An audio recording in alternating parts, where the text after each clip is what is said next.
আসসালামু আলাইকুম। নতুন আরো একটি ভিডিও নিয়ে আপনাদের সবাইকে স্বাগতম জানাচ্ছি। আজকের এই ভিডিওতে আমরা স্ট্যান্ডার্ড এরর রিডাইরেক্টিং করব। স্ট্যান্ডার্ড এরর রিডাইরেক্টিং কিভাবে করে তার পূর্বে আমরা আসলে জেনে নেই যে স্ট্যান্ডার্ড এররটা কি।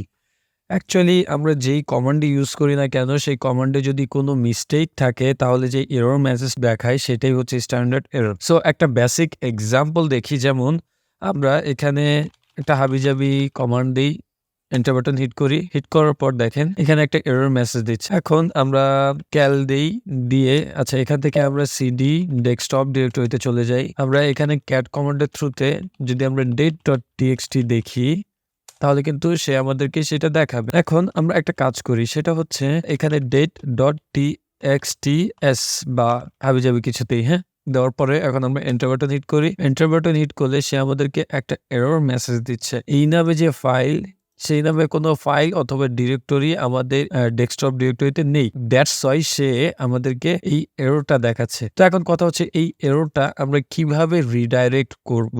আমরা একটা কাজ করতে পারি, এখানে date.txt তারপর হাবিজাবি কিছু দিলাম, দেওয়ার পর আমরা এটাকে অন্য একটা ফাইলে রিডাইরেক্ট করি error.txt। এন্টার বাটন হিট করি। এখানে আমরা দেখতে পাবো যে আমাদের এই ফাইলটা ক্রিয়েট হয়ে গিয়েছে ঠিকই, বাট এখানে কিন্তু কোনো টেক্সট বা কন্টেন্ট কিন্তু আমাদেরকে এখানে দেখাচ্ছে না। কেন দেখাচ্ছে না? কারণ এখানে আমরা সিম্পলি ওকে বলেছি যে তুমি রিডাইরেক্টিং আউটপুট করো এই ফাইলটা, এই date.txt এই যে আমরা যে মিস্টেক ফাইলটা দিয়েছি বা মিস্টেক ফাইল নেমটা দিছি, সেই ফাইলটার যে কন্টেন্ট আছে সেইটা তুমি এখানে রিডাইরেক্ট করো। সে কিন্তু এই নামে কোনো ফাইল পায়নি। দ্যাটস ওয়াই সে যেটা করেছে সিম্পলি আমাদের এই ফাইলটা ক্রিয়েট করেছে, বাট এই ফাইলের যে কন্টেন্ট, যেহেতু এই ফাইল নেই, দ্যাটস ওয়াই সেই ফাইলের কন্টেন্ট সে দেখতে পায়নি। এর জন্য সে আমাদেরকে একটি ফাইল ক্রিয়েট করে দিয়েছে এবং নিচে একটি মেসেজ আমাদেরকে দিয়ে দিয়েছে যে এই নামের কোনো ফাইল বা ডিরেক্টরি নেই। এররটা যদি আমরা এই ফাইলে সেভ রাখতে চাই, লাইক আমাদের এই এররটা আছে, এখানে যেই টেক্সটটা আছে সেটাকে আমরা এই ফাইলে সেভ রাখতে চাচ্ছি। তো এরর রিডাইরেক্টিং এর জন্য আমরা প্রিভিয়াস কমান্ডে চলে যাব। আমার কিবোর্ডের নাম্বার লক ডিসেবল ছিল, দ্যাটস ওয়াই সে এটা দেখায়নি। তো আমি আবারও যাই, এখানে আমরা সিম্পলি 2 দিই, দেওয়ার পর এখন যদি আমরা এন্টার বাটন হিট করি এবং এই ফাইলটাকে যদি আমরা এখন ওপেন করি তাহলে কিন্তু আমরা এই বিষয়টা দেখতে পাবো। লাইক এই যে দেখেন, এখানে কিন্তু আমরা দেখতে পাচ্ছি যে এই এররটা আমাদের এখানে রিডাইরেক্ট হয়ে গিয়েছে। এখানে কোন এররটা রিডাইরেক্ট হয়ে গিয়েছে? এই যে এই এররটা দেখাচ্ছিল আমাদেরকে একটু আগে, সেই এরর মেসেজটা কিন্তু এখানে রিডাইরেক্ট হয়ে সেভ হয়ে গিয়েছে।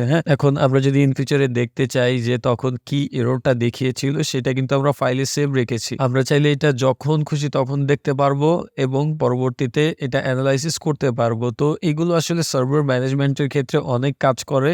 তো আপনারা যারা সার্ভার ম্যানেজমেন্ট নিয়ে কাজ করবেন বা লিনাক্স সার্ভার ম্যানেজমেন্ট কিভাবে করতে হয় সেটা যদি আপনারা শিখতে চান আমাদেরকে জানাবেন, অথবা আপনারা অনলাইনে থ্রুতে আরো শিখতে পারবেন। তো তখন আপনারা বুঝবেন যে আসলে এগুলোর কাজ কি। তো রিয়েল লাইফের এই স্ট্যান্ডার্ড স্ট্রিমস এর অনেক কাজ আছে। এখন আমরা এখানে এলএস দিই, দিয়ে আমরা আরেকটা এরর দিই, যেমন হচ্ছে আমরা যদি এল এ দিই বা এল দিই, যেটাই দিই, দেওয়ার পর আমরা যদি এখন এন্টার বাটন হিট করি, এখানে আমরা দেখতে পাচ্ছি যে আমাদের ফুল ডিটেইলসটা কিন্তু আমাদেরকে দেখাচ্ছে। তো এখন আমরা এমন একটা অপশন নেই যে অপশনটা আমাদের এই এলএস কমান্ডে নেই। এখন আমরা এই অপশনটা নিলাম, এতগুলো কিন্তু আমাদের এলএস কমান্ডে নেই। তো আমরা একটা কাজ করি, ওয়াই নিতে পারি, নেওয়ার পর এন্টার বাটন হিট করে দেখি কি দেখায়। এখানে দেখেন সে বলতেছে যে ওয়াই নামে কোনো অপশন নেই। তো এলএস এরপর আমরা এই যে এখানের এই কমান্ড দিয়ে হেল্প নিতে পারবো। তো এই হেল্প অপশনের আমরা কাজ এর আগে দেখিয়েছিলাম। তো এখন আমরা চাচ্ছি যে এই এররটা সেখানে অ্যাপেন্ড করে দিক। তো অ্যাপেন্ডটা কিভাবে করবেন? অ্যাপেন্ডটাও সেম একই প্রসেসে করবেন। আমরা সিম্পলি এলএস দিলাম, তারপর এখানে কিছু সংখ্যক ওয়াই দিলাম, দেওয়ার পর এখন আমরা এখানে একটা কাজ করতে পারি, সেটা আমরা এখানে 2 দিব, দিয়ে এখানে ডাবল গ্রেটার দেন দিব, ডাবল গ্রেটার দেন সাইন দিয়ে তারপর আমরা এখানে যেই ফাইলে এই এররটা রিডাইরেক্ট করতে চাচ্ছি সেই ফাইল নেমটা দিয়ে দিব। তো আমরা এখানে error.txt দিলাম, এন্টার বাটন হিট করলাম, হিট করার পর এখন আমরা এটাকে রিলোড দেই।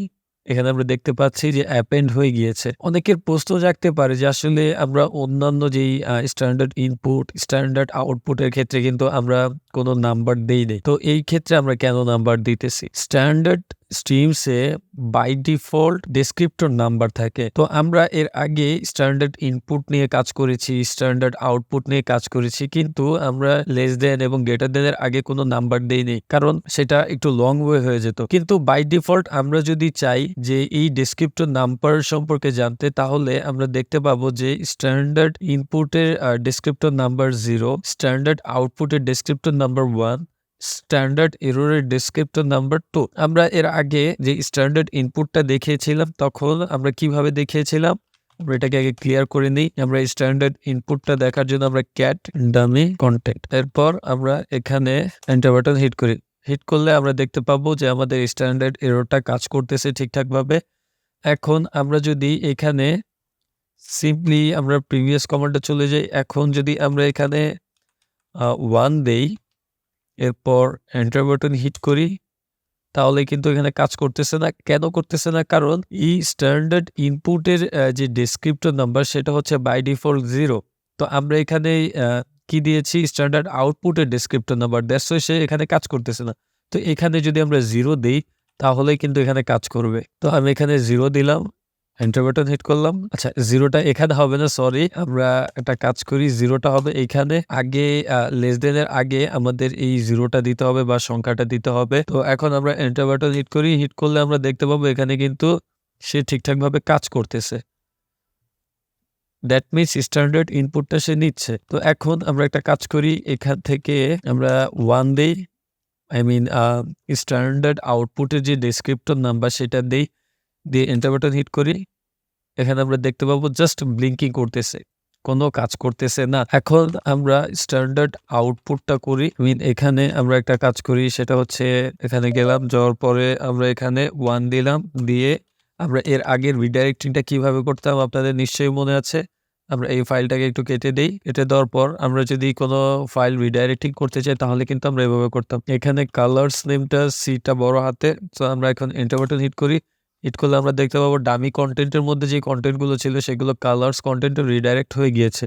এখন যদি আমরা স্ট্যান্ডার্ড আউটপুটের আগে যদি আমরা এই শুধু গ্রেটার দেন সাইন না দিয়ে এটা বাই ডিফল্ট ডেসক্রিপ্টর নাম্বার দিই, তাহলে সেটা কাজ করবে। তো বাই ডিফল্ট ডেসক্রিপ্টর নাম্বার কোনটা? 1। তো আমরা এখানে ডট দিয়ে ফেলেছিলাম, দ্যাটস ওয়াই এররটা দেখাচ্ছে। এখন আমরা যদি এই 1 দেই, দিয়ে এন্টার বাটন হিট করি, তাহলে দেখবো যে এখানে আমাদের কাজ করতেছে। এই ছিল বিষয়। Standard input, standard output, standard error প্রতিটাতেই বাই ডিফল্ট ডেসক্রিপ্টর থাকে। আমরা চাইলে শর্টকাট ইউজ করতে পারি, বাট স্ট্যান্ডার্ড এররের কোনো শর্টকাট নেই, দ্যাটস ওয়াই আমাদের এই টু ইউজ করা লাগতেছে। হ্যাঁ, তো এই ছিল আজকের বিষয়। হোপ আজকের ভিডিওটি আপনারা খুব ভালো মতো বুঝতে পেরেছেন। যদি বুঝতে কোনো সমস্যা থেকে থাকে, অবশ্যই আমাদের কমেন্ট বক্সে জানাবেন। ভিডিওটি যদি ভালো লেগে থাকে, অবশ্যই like, comment, share and subscribe করবেন। আজ এই পর্যন্তই। আল্লাহ হাফেজ।